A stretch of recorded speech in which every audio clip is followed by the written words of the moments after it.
last.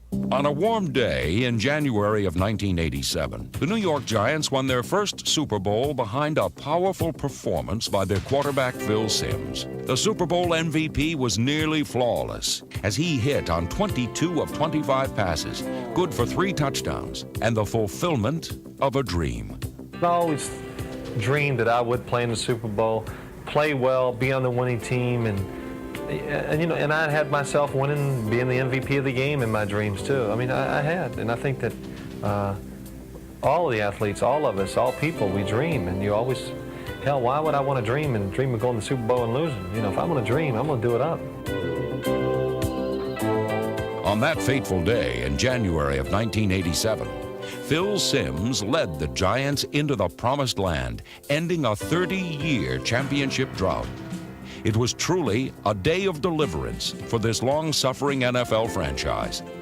But above all, it was a day of redemption for the blonde-haired quarterback from tiny Morehead State who first came to New York in 1979 as a rather unpopular #1 draft pick. New York Giants first-round selection. Quarterback Phil Simms, Morehead State.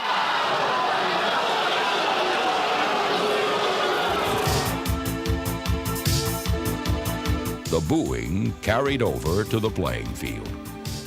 Although Simms displayed considerable talent and a much-needed boyish enthusiasm, there were some who thought he did not have the stomach to make it in New York.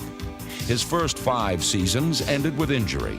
The promise of a great career was also paralyzed by a nagging self-doubt that seems to test all great athletes at some time in their life.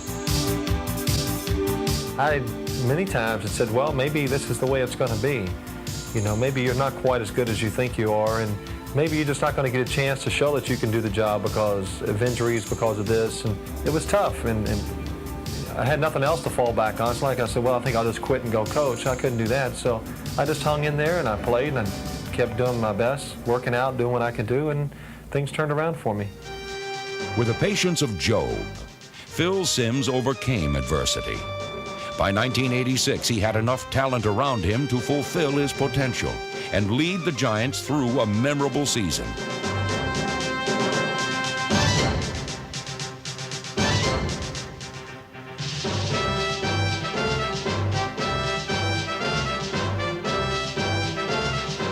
It was a year of clutch 4th-down plays and dramatic last-second victories. It was a season of come-from-behind heroics and noble purpose.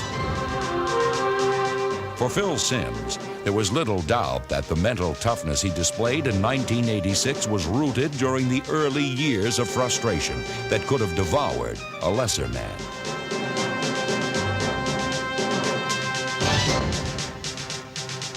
Here's a guy who's had to fight through adversity probably as much or more than anybody else, with a press that has been on him and the fans have been on him. But he had to fight through it by himself, and I think that he willed himself into being an outstanding performer.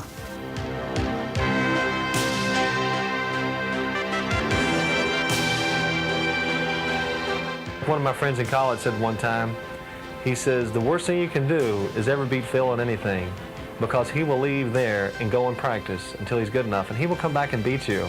And I think, and he's right, that's sums up my personality, and so far in my life, if things don't work well, I'll go away and try to get it done until I can come back and make a respectable showing and get it done. Phil Simms, an inspiration to all those athletes who have been kicked and been down and told they were not good enough. Phil Simms, perhaps the greatest quarterback in Giant history, and truly one of New York's finest.